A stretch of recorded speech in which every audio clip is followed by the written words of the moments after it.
시청자 여러분 안녕하십니까? VOA 뉴스입니다. 북한이 미국, 한국과 대화 중이던 지난 1년간 계속해서 핵물질을 생산해왔다고 유엔 대북제재위원회가 보고서를 통해 밝혔는데 핵 전문가들은 북한이 협상과 관계없이 제조 역량을 유지하면서 지난해 최소 2개의 핵무기를 생산했을 것으로 분석했습니다. 박승혁 기자의 보도입니다. 2000년대 중반 북한 핵시설 사찰에 참여했던 올리 하이노넨 전 국제원자력기구 IAEA 사무차장은 유엔 대북제재위원회 보고서에 드러난 북한 핵시설의 지난 1년간 활동을 검토해보면 북한은 적어도 핵무기 2개를 제조할 수 있는 만큼의 핵 분열 물질을 생산할 수 있었을 것이라고 분석했습니다. If they were fully operating with all the centrifuges which they had in this unknown location, maybe enough for 1 or 2 nuclear weapons, not more. 하이노넨 전 사무차장은 또 유엔 보고서에 나온 대로 영변 원자로가 지난해 말 2개월간 중단됐다면 북한은 그 기간에 인출한 폐연료봉을 재처리해 올 상반기쯤 추가 핵무기를 제조할 수 있다고 말했습니다. So when I look the time window which is here, maybe the actual plutonium separation has not yet taken place. But in next few weeks or months we should see that kind of activities.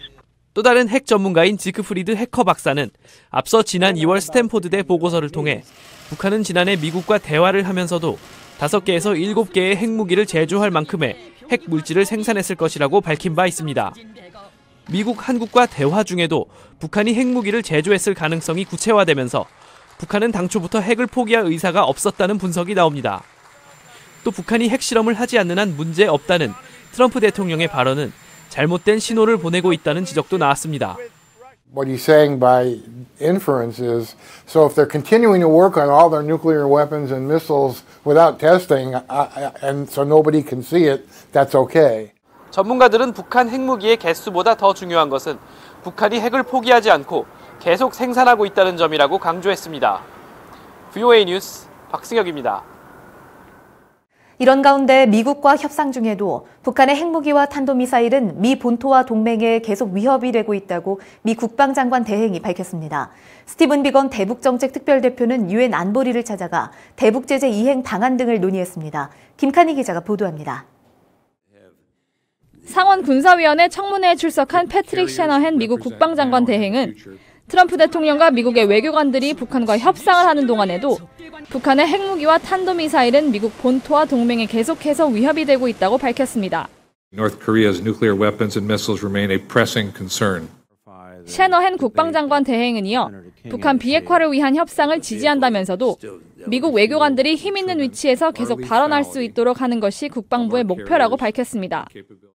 또 미국은 동맹과 함께 북한의 공격을 억제하고 미 본토를 보호할 수 있는 능력을 유지하며 전쟁이 발생할 경우 단호하게 승리한다고 강조했습니다.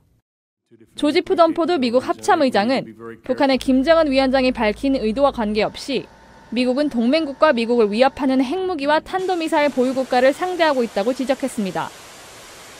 이어 바뀐 미한 연합훈련을 거론하면서 북한의 위협을 저지하고 방어할 수 있는 군사태세를 유지해야 한다고 강조했습니다. But we haven't changed the outcome and the readiness to fight tonight.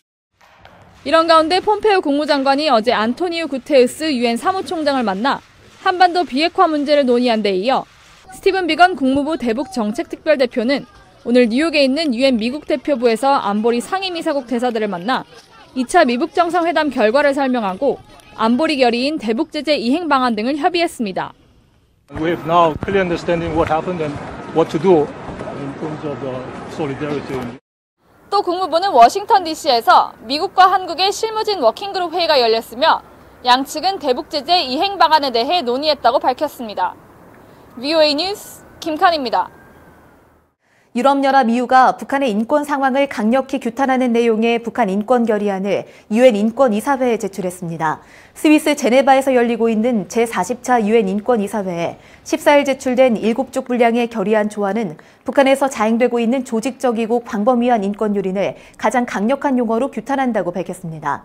또 북한 정권에 의한 살인과 공개 처형, 자의적 구금 등 반인도적 범죄에 대한 심각한 우려를 표하면서 북한 인권 유린의 책임 규명과 처벌 작업에 모든 국가와 유엔 기구, 시민사회 단체 등의 참여를 권고했습니다.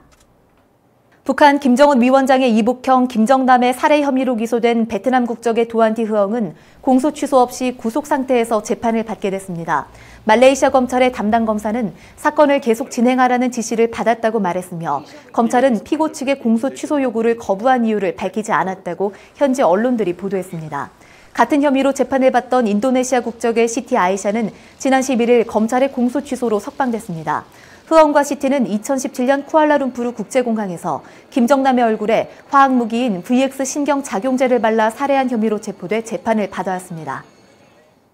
북한은 결핵과 장티푸스 등 세균성 질환이 흔하며 경제난 등으로 인해 식량 배급과 예방접종 같은 보건의료관리가 부실한 것으로 지적됐습니다. 한국국회에서 13일 열린 남북한 보건의료 관련 간담회에서 서울의대 통일의학센터 신희영 소장은 북한의 보건의료관리 부실로 주민들이 전반적인 면역력 저하 상황에 직면했다고 밝혔습니다. 또 한국보건복지부의 김진숙 남북보건의료추진단 팀장은 북한의 1인당 식량 분배가 줄었고 산모와 아이들의 영양 상태가 위기 상황이라면서 남북한 보건의료 협력의 필요성을 강조했습니다. VOA 뉴스 마칩니다. 시청해주신 여러분 고맙습니다.